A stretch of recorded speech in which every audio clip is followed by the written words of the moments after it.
In this lesson, you'll learn how to generate random numbers on TI-Nspire and use them to generate simulations and explore problems. Start a new document and insert a calculator application. Press the menu key, select Probability, followed by Random. We see that there are several options. Let's start with the first one, Random Number. Press Enter and you've generated your first random number. If you want to generate another, just press Enter again. If you want to generate 6 random numbers, just put a 6 in the command.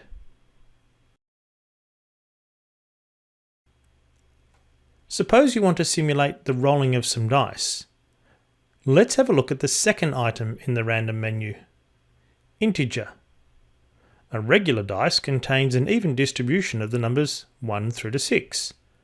So I'll enter 1, 6 and press Enter. And just like the previous command, if I want to generate some more, just keep pressing Enter. Or if I want to generate 50 dice rolls, just place a 50 in the command.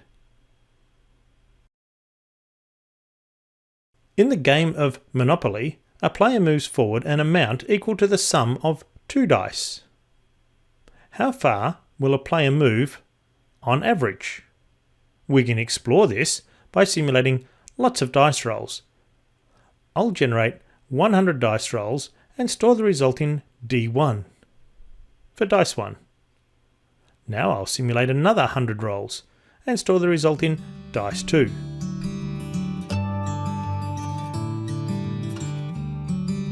To calculate the sum, simply add the two results together.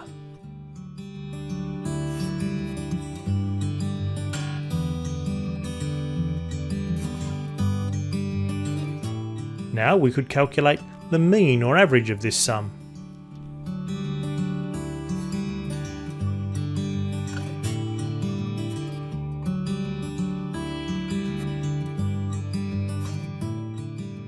It's pretty close to 7. But in the game of Monopoly, if you get a double, you get to roll again. So I wonder how many doubles we rolled. We could compare each outcome one at a time, but that would take a while. Or we could use the count function on the calculator.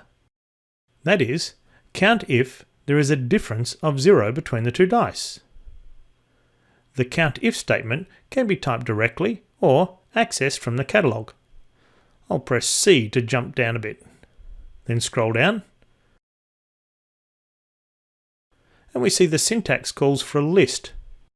We'll make that dice 1 minus dice 2.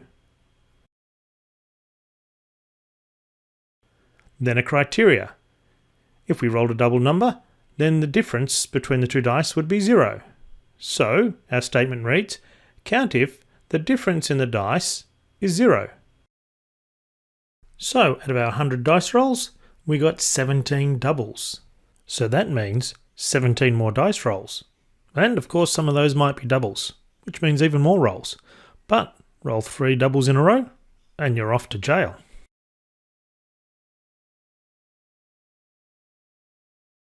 Other options in the random menu include normal and binomially distributed samples.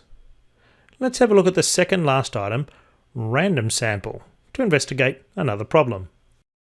A wonderful mathematician by the name of Dr. James Grime invented a set of dice with some unusual characteristics. We can use the sample command to help explore these unusual dice. First up, we have a red dice. It has the numbers 3, 3, 3, 3, 3, and 6. I'll store that as a list and call it red. He also has a blue dice with the numbers 2, 2, 2, and 5, 5, 5. I'll store that as blue. And finally, a green one with the numbers 1, 4, 4, 4, 4, 4. In a simple game, players roll their selected dice and the highest number wins. So we want to explore which dice is best. So let's create some samples of size 100.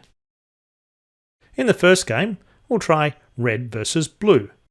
I'll store the results for the red sample as RS for red sample. So my sample command has the syntax list, comma, and then how many samples we want to draw. There is another option where we can sample with and without replacements. For this case, we're rolling a dice, we can roll any number as often as we like. We'll have the blue dice, which I'll call BS, and we'll sample blue dice, and we'll sample from the blue dice, again 100 rolls. Now we need to compare them. I'll use the CountIf command again. If red wins, then RS minus BS will be greater than 0. The condition needs a question mark. So we have CountIf RS minus BS, comma, question mark is greater than 0. So in our sample, red won 59 out of the 100 times. So red seems to be a little bit better than blue. Now let's compare blue and green.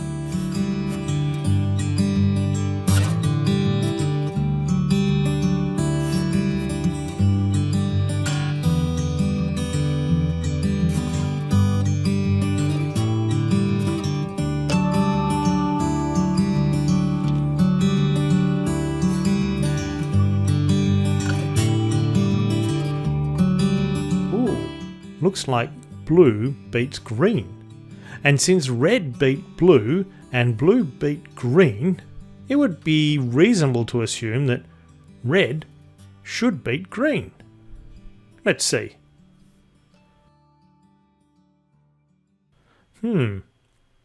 Seems like green beats red. That's weird. I did say they're unusual dice.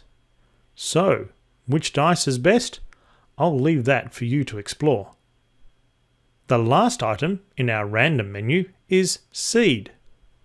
It turns out that random numbers are actually really hard for computers to create. The seed command provides an option for a little human intervention. I'll select random seed and enter a number, 1, 2, 3, 4. Now I'll generate 4 random numbers. If I press enter again, of course I'll get a different set of numbers. But I'm going to go back and use the seed command again and put exactly the same number in to seed my random numbers.